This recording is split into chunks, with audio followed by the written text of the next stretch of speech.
from Baltimore. Okay. All right, folks. We conclude today the 12th letter. This letter, as many of the letters of the Alter Rebbe, speaking about tzedakah, about being charitable. So, the act of charity, as we explained yesterday, is the instinct of the Jewish soul to give, to be kind. It's not something that you kind of worked for. It's the innate nature of the soul being a part of God. It has the qualities of the divine, which is the nature to give and to have compassion. So when someone gives in such a way, right, not out of service, as we explained, service means exertion. To serve is to exert yourself. Right? To serve is to exert yourself. Like a servant exerts themselves to fulfill the needs and the desire of the master. So there is an exertion that's involved when it comes to service. Here we're talking about without the exertion. So what does the verse say, as we began in the very beginning of this letter? As that creates peace. Peace on high. Oseh shalom b'mromav. Many of us, I'm sure, familiar with that phrase, right? He who makes peace, and we explain, what was that peace? Because there's competing forces above. What are the competing forces? Well, the divine attributes of the angel Michael and the angel Gabriel, Michael and Gabriel, kindness and severity.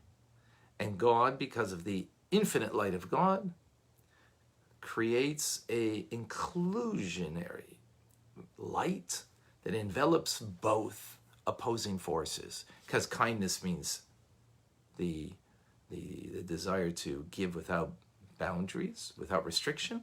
And Gvura, the left side means to withhold, to make judgment. Right? Sometimes we need to make judgments. You know, the child asks for a candy or ice cream before dinner. You say no. Well, give. Not because there's a time to say no. That's gvura, withholding. So when we give charity in this innate instinctual way, we will create a coalescence between gvura and chesed that will sweeten severities. Now, what does that mean down here, though? So the Alter Rebbe explains that down here in this world, there's no manifestation of this peace and refinement. Refinement means a separation of negative forces from holy forces. Good from evil. A separation. Since the giving was a wonderful thing, but it was an instinctual act, not an act of exertion of avodah, of service. So the refinement down here is very limited. So Alter Rebbe says, though, that during prayer, though, which is a further time of refinement, that if you give charity instinctually, which I gotta say that's what I do, every morning before my prayers, I give, but I can't say that it's an exertion. I'm not giving on such a level, that much, or with that great effort. Actually, to make it easy, I have a pouch with coins in my talis and tefillin. So to give is actually pretty easy. Just gotta sometimes search for it and, a little effort to look for it, for the pouch. Well, it's nothing. No effort. More about remembering. I shouldn't forget. So the other Rebbe says, nonetheless, so what kind of refinement does it have on me? Yes, it creates peace on high, where there's a sweetening of severities, but what does it do on a personal level of self-refinement? So Alter Rebbe says, well, since prayer is a time of refinement, if you give that charity beforehand, so there will be a certain refinement of the negative forces, the evil will kind of be on the back burner during your prayers. But after your prayers, they'll be reawakened. Why? Because there wasn't an exertion in the giving. However, if the charity giving is on the level of avodah, which is a self-imposed toil, right? This is exceedingly more precious and lofty, far more than giving just because it's your natural inclination. It's not taking away from the giving that we do because it's a natural inclination of the soul to be kind and have compassion. It's not taking away from that. Of course, it has value. And the proof is, you say Shalom B'Mreimav, it does create this divine coalescence, divine peace. But the self-refinement of the individual, refinement really doesn't take place unless there's an exertion, there's an effort. And since the giving of the charity over here, although it's a mitzvah, although it's an act of compassion and kindness, being that it was innate, instinctual to the soul, so the refinement is only taking place during your prayers, but doesn't continue. But when you give tzedakah in a manner of exerting yourself, that's exceedingly more precious and lofty. And therefore, what you did in that act is that you gave deference not to your instinct, but to your mind over your heart, to do the will of God, in subjugating the forces of within you. Because the forces within you say, what's mine is mine. I'll give as much as I'm comfortable to give. And beyond that, I'm not going to give, because that would be the exertion, right? Giving beyond that comfort zone.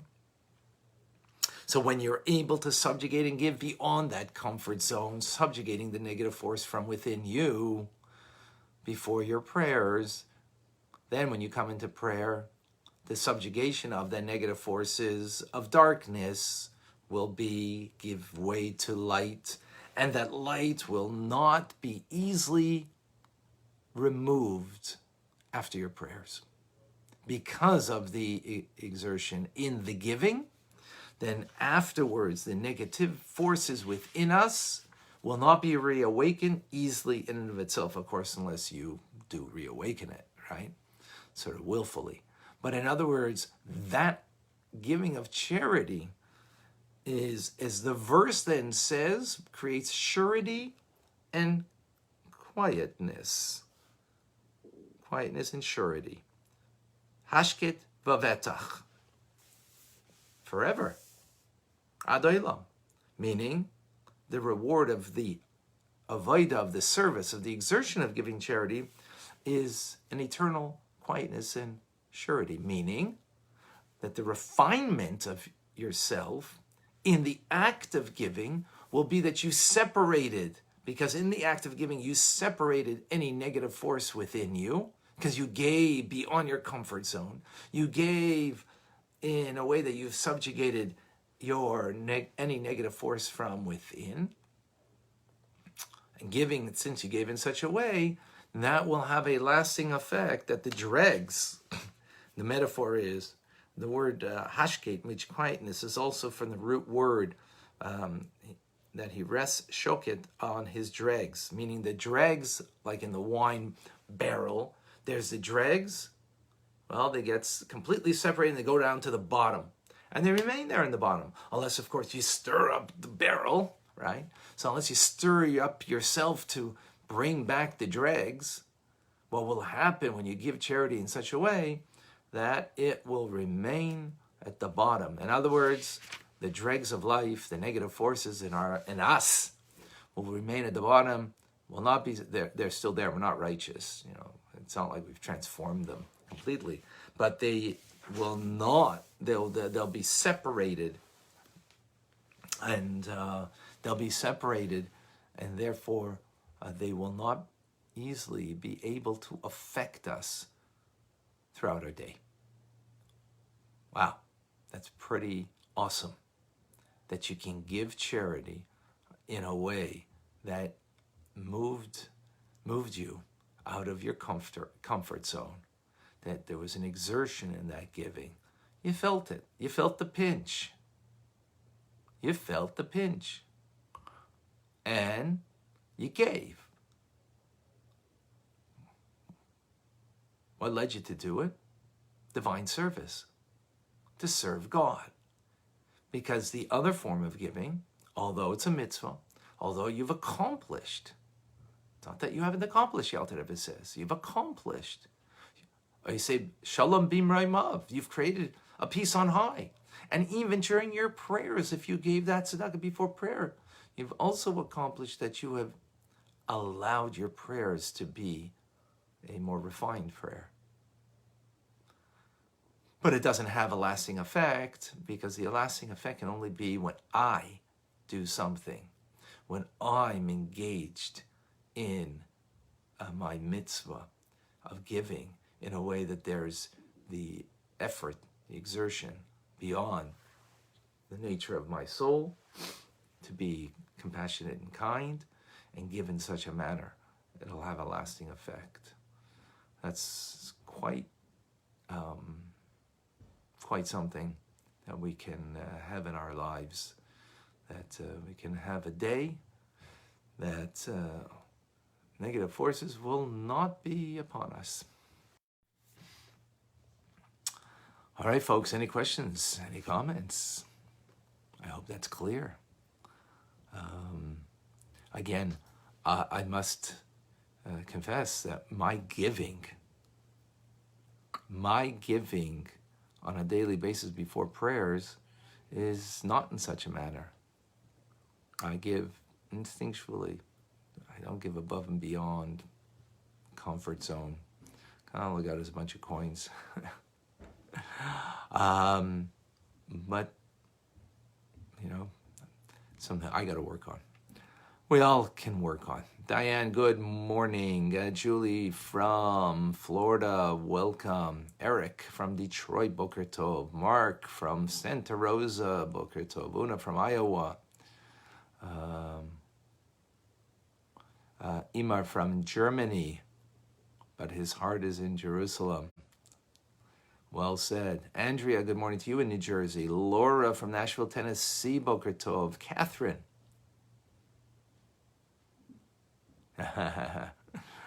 Just made note of the first El Al flight that landed in the United Arab Emirates. As great a moment as that is, what we just spoke about, it goes unnoticed, except for God, that knows what we exert ourselves. And those are the true moments and the true values, the things that go unnoticed, that are not a hoo-ha, but they are really. But thank you, Catherine, for mentioning that. Yes, let's hope that the only good comes. Tim from Texas, good morning. And Rena from Colorado, Boker Tov. Karen from Springfield, Ohio, formerly from California, Boker Tov. Simcha, Boker Tov. Annie from Costa Rica, greetings. Linda from the Netherlands, good afternoon. From Beirut, Lebanon, Greg. Michael Zimmerman. Wow. Okay. Yeah, peace. Erica from Norway, good afternoon, Johan from Switzerland, shalom. Batya and David from Montreal, welcome. Eliana, relocated to Arizona. All right. Jenna Boker Tov, Susan from Scranton, Pennsylvania, good morning. Pilar, shalom. Vavyud, hello. Stan from London, welcome. Thank you, Linda and Denise. What happens if someone is a cheapskate? Is there more merit in their giving? Is the natural inclination to give? So, excellent question. Thank you, Denise. So, what it means to serve God through charity, of course, it'll be different from one person to another.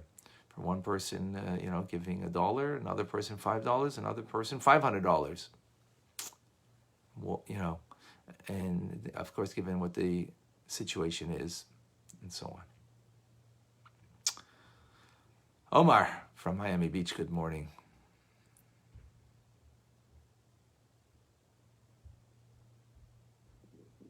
Oh, Clem, thank you for sharing.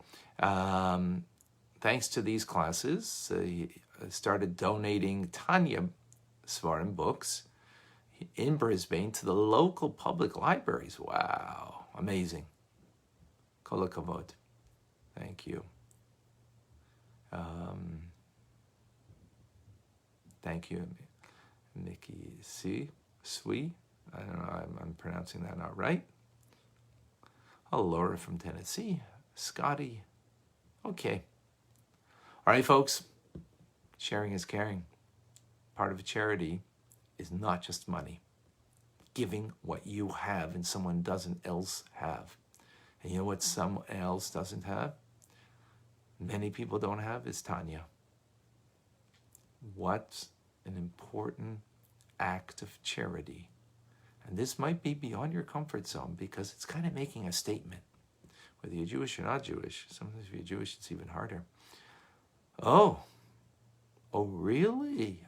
A rabbi? Tanya? Mystical? This is who you are? As people might perceive you? That's really going out of your comfort zone for some people. Some people, this is who they are and this is what they're proud of. And others, not that they're not proud, but they don't want to show their pride in an outward way of this is what their connection is. So be charitable, go beyond the comfort zone, and do share. I'm Rabbi Ronnie Fine coming to you from Montreal, Canada, where it's a privilege and a pleasure to share with you, Latanya. Have a wonderful and great day.